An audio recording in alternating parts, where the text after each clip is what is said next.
Okay, guys, it's that time of the week again. Team of the week picks. My my team of the week, who I think is going to be, well, who deserves to be in my 15. Look, I don't expect you guys to agree. It would be kind of boring if all of you guys agreed and aren't telling me I'm an idiot and I don't know what I'm talking about. So I want to hear what you guys' thoughts are in the comment section below. Hopefully, this video gives you the confidence to give me a like and subscribe for more content because yes, I might be an idiot sometimes, but I want to give you guys some good content, right? I want to go through some stuff. I want to argue with you. I want to debate you. So let's debate. Let's go through this. Number one, Andrew Porter. Porter for me is one of the best outside of Oxenchair. He's the best number one in the world. He's going to be there. He was there in my last week. He's going to be this week. He's probably going to continue to be there until the Six Nations is over because there aren't many players that are playing better than him right now. Like there is, I think his name is Fischetti, who he's playing bloody brilliantly. He had an outstanding game for Italy. But it's Andrew Porter for me. What more could you want in a forward? The guy's his carriage was ridiculous. He makes ridiculous tackles, hard hitting tackles. He's charging balls, hitting players in the ruck. The guy's just terrifying. He's not the kind of player that you want to be seeing in the street. Having this man chase you, I'd rather have Jason bloody chase me. Bring on whatever bloody horror movie you want. Having Porter chase you down, that's scary enough as it is. You don't need any more of that. That's like terrifying. Wake up in your sleep, sweats, don't know what to happen, and you see bloody Porter just staring down at you.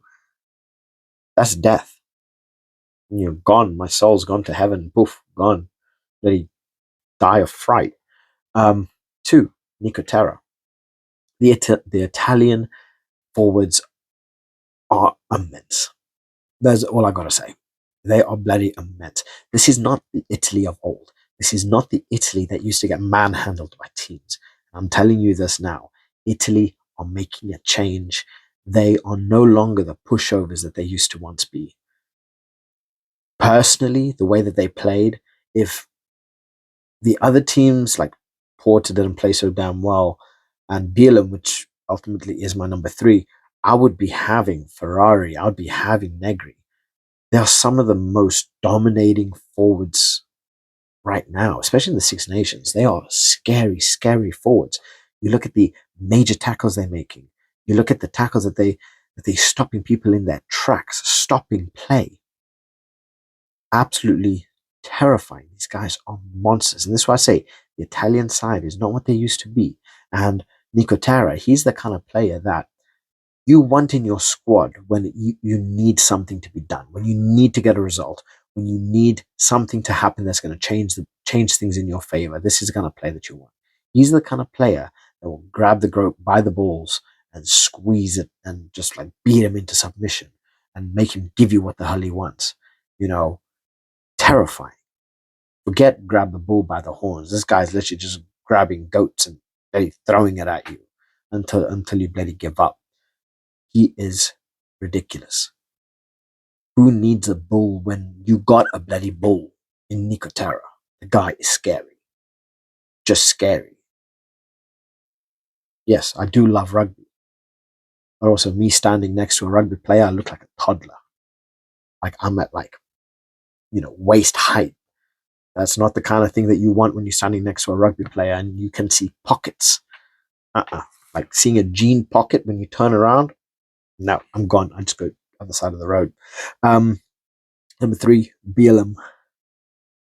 In a world where Furlong is just injured, what more would you want than BLM? The guy is phenomenal. He's there when you want him. He's there when you need him. He's consistent. He's just an all-round badass. He works so well with the teams. I don't think you could find a better replacement for Furlong than him. And honestly, if he continues playing this way, you're going to see Furlong out for a little while, right? And Furlong's going to need to work hard to get that place back. Personally, I think BLM had an absolutely stunning performance up against Scotland. He made them pay, he made them hurt, and he gets a number 3 spot for me. Um, Honestly, my number 4 in terms of Maro Toje is my number 4, but I was really struggling with my locks to really find genuine players. I mean, Maro Toje, captain England to beat France. Yes, it was England. It was very much an underdog story where England, they weren't expected to win. I wasn't expecting them to win. I was expecting France to beat them by like 10, 12 points. Obviously, couple early on chances that France scuffed it and looked like they were playing with soap. Um, but Maro Toje, he had a very solid game, important tackles, played well, and he did what a captain does. Kept morale, kept their heads up, he kept them fighting for 80 minutes, which is absolutely lovely to see. And that's the only reason they were able to get those points over France. They capitalized on when France were down. They made them pay for their mistakes, and they made sure that they bloody answered. And England played their socks off. Absolutely played their socks off. Next is Burn. I have Burn at 5. The guy, he's an absolute workhorse. He's a monster. In terms of a player, quite possibly one of the most terrifying players you can possibly have in your squad. He is the kind of player that you hope you do not see at match day. He really is not the kind of player that you want to see match day, because you know if he's asked to mark you, if he's asked to get that ball from you, he's just not giving up. He's not giving up. The whistle will be over, and if he hadn't got that ball from you, he's following you home, making sure that he finds a ball to take off of you. Right? The guy, he's a machine. He will tackle. I swear this guy's like the bloody Terminator. Reincarnated, well, I say reincarnated, but the black guy is a bloody Terminator. He does not stop. The guy's a machine. He tackles, he hits you all. And I don't want to know what it feels like to get tackled by that guy. I don't want to know what kind of titanium, bloody unobtainium shit that he has in his body. It must feel like rock solid and just like instant jaw shattering, bone breaking bloody tackles. So the guy is absolutely terrifying. Just terrifying. They don't make these kind of people anymore. Like, where the hell did they find him? And you know what's crazy? If people did not actually just take a chance, I can't remember which coach it was that actually took a chance on him to say, look, you know, let's go. He might not have been a top level player. Everybody didn't see him as a top level athlete. They didn't see his ceiling. They didn't see what he could become, what hard work does to you. They didn't see that. He was given one chance and he took it, and now look at him. He's one of the best players in the world, one of the best forwards in the world. Like I say, the guy is scary. Next, in terms of my number 6, this was actually a relatively easy one for me in terms of Tom Curry. Curry, for me, one of the most outstanding players at the moment, one of the outstanding players of the tournament. He's everywhere. His defensive work, his offensive work, he doesn't stop running. He at crucial points, he manages to release pressure. You know, he finds ways to break lines. The guy is absolutely amazing in terms of his position, his mentality, his never say never, never die bloody attitude. He does not give up. And Tom Curry is such a good player for England. If if they get more players like this, England will definitely have taken that turn into becoming one of the better teams in the world again. Because they lost that for a while. But if they continue to develop players like Curry or, the Twindloos, watch out for England. They are scary prospects. Van der Fleer. All I gotta say is same lines as um, Ban, to be honest. Guy's a Dutchman from hell. Might as well be a bloody horseman of the apocalypse. Because when he comes to collect, he's taking your soul, he's taking everything along with him. The guy is terrifying. And yes, I'm afraid of a lot of these rugby players, no doubt. I'm terrified of these rugby players. Have you seen any of these people in real life? They're like real life giants. Seeing a 7 foot tall man, I don't think Vanderfleet is 7 foot, but I think he's at least like 6'5", 6'6". Seeing these people, like when you walk up to them, you see shadow. They block out the sun. It goes dark. Who the hell wants that? Terrifying. Absolutely terrifying. Then having this guy run after you? Screw that. I guess that's what it takes to play international rugby, having monsters like this. Just thinking about that, just seemed bloody seeing even Etzebet. It was like 115 kilos of just pure giant muscle. Terrifying. Absolutely terrifying. Yeah, Thunder Flare. He's just. This guy must run marathons in his spare time or do something. Does this guy ever just chill? Just like eat popcorn and just like do nothing. The guy is like, it's unfair. It's unfair. That's Dutch genetics for you. 9, Gibson Park. Yes, there's a couple names that have been thrown out there, but for me, it's Gibson Park again. Although he did get man of the match, he still had an absolutely phenomenal game. I mean, you look at the build up that worked towards, I think it was Conan's try. The guy's vision, the way he reads the game, how he's able to play the ball is just ridiculous. And this is something that he does nonstop. His ability to play the ball, his ability to see the game as if it's like an eagle eye view. Ridiculous. I say it before, I say it again.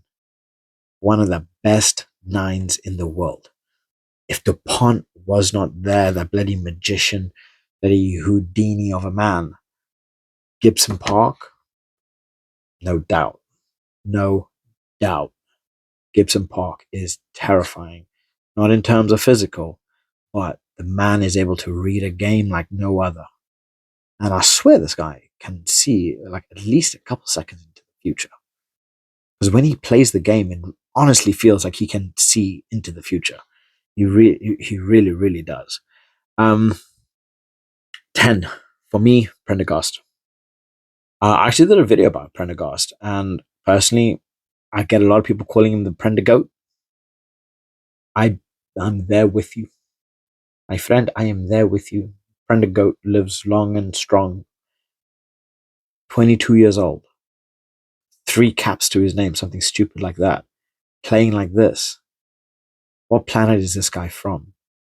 It's not even fair. He's on the lines of like Sasha, and like all of these other amazing 10s, and like there aren't that many 10s around that are on this level, right? That are on this level that he's on right now. He's keeping an experienced Crowley out of the squad. He's playing for Leinster. They are 10-0. There's reason for this. The guy is a real special talent, and he's going to continue to be a special talent as long as he does not get injury hit.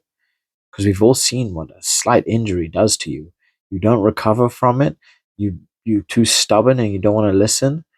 You work on an injured leg or arm or whatever it is. And you make it worse. Next thing you know, you're retiring early. He seems to have a very good, strong set of head on his shoulders. Look at the way he played up against Scotland.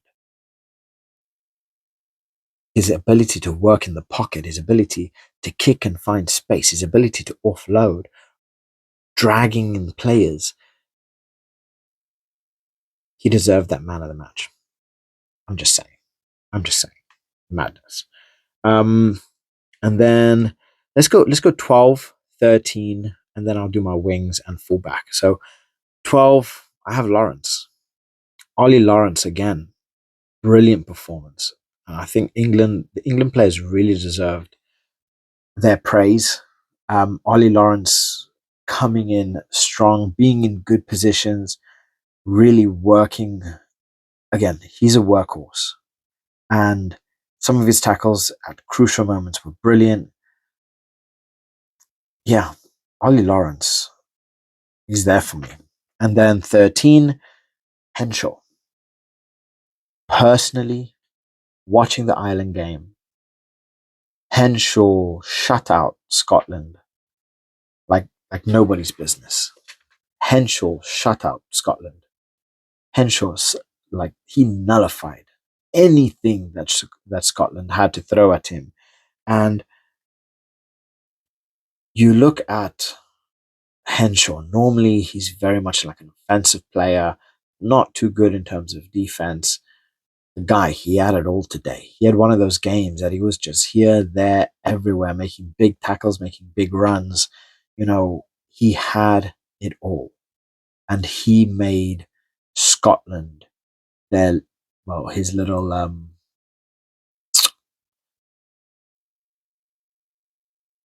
witches with capital B's. He made them purr like little cats. The guy, he showed Scotland what it meant to play rugby at an elite level. He did that bloody well. You guys might disagree with me. I don't doubt it. But in my opinion, Henshaw's contribution to Ireland winning, the charts, off the charts. Moving into my wings. So at 14, I got Freeman. You find this one is it's a little bit weird because I struggled with teams and positions, and it might also be a bit of biased because I like the players, right? But this is again, it's my opinion on just who I personally thought had a great game, right? So for me, at 11 was BLBRA. Although France lost, BLBRA had handling errors. I just feel he was always there. He was making things happen, right? He was pushing France on for better, even when they were playing like shit. He had the legs for it. He was running like a mad person. He made up space. He he did as much as he possibly could on an individual level, and that's why he makes it there for me.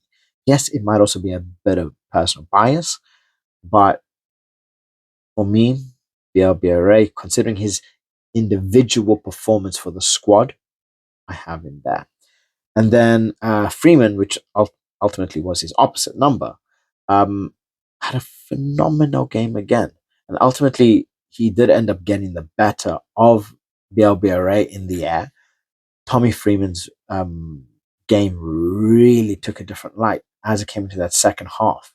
And he started to, he kicked on those afterburners. And look, that mixture between Slytholm, Tommy Freeman, Finn Smith, and Alex Mitchell was just like beautiful. And no, I want to see this. Not just because I'm a Saints fan. I want to see this more often. Finn Smith at 10, Marcus Smith at 15, Slytholm at 11, Freeman at 14. Beautiful. Beautiful. I don't know what you guys think about that, yeah? Um, and then 15. You guys, look, gotta be real here. A lot of people would probably choose Hugo Keenan, and I do feel that Hugo Keenan is the most electric fullback in the world. We're not talking in terms of ability to throughout, right? We are talking about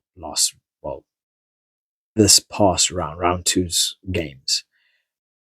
For me, might not necessarily be a popular opinion, but I think Thomas Allen had a phenomenal game for Ireland. His kicking was on point. Penalties were on point. His all-round play was brilliant. His ability to control the game when it was needed was brilliant. His ability to relieve the pressure that Ireland were putting on, especially at the back end, was brilliant. The guy had a phenomenal game, and there's no doubting that. That's why he makes it into my um into my team of the week. Hugo Keenan had an amazing game as well, but Thomas Allen, he himself, just by himself, I think he got like 17, 18 points for Ireland. By himself, he practically won that game for for Italy. For me, that was he makes my number 15. But anyway, let me know what you guys think in terms of squad. I want to hear what your 15 is. Maybe you guys have a different opinion. I'd love to hear why you guys, what's your reasoning behind players, um, being chosen of, let me know in the comment section below, guys. I want to hear what you guys think. And as always, look, I love you all. Have a lovely morning, afternoon, day, night, whether you're part of the Northern Hemisphere, Southern Hemisphere, whether you're from a different planet. I'll catch you guys in the next one. And I love you all. Bye.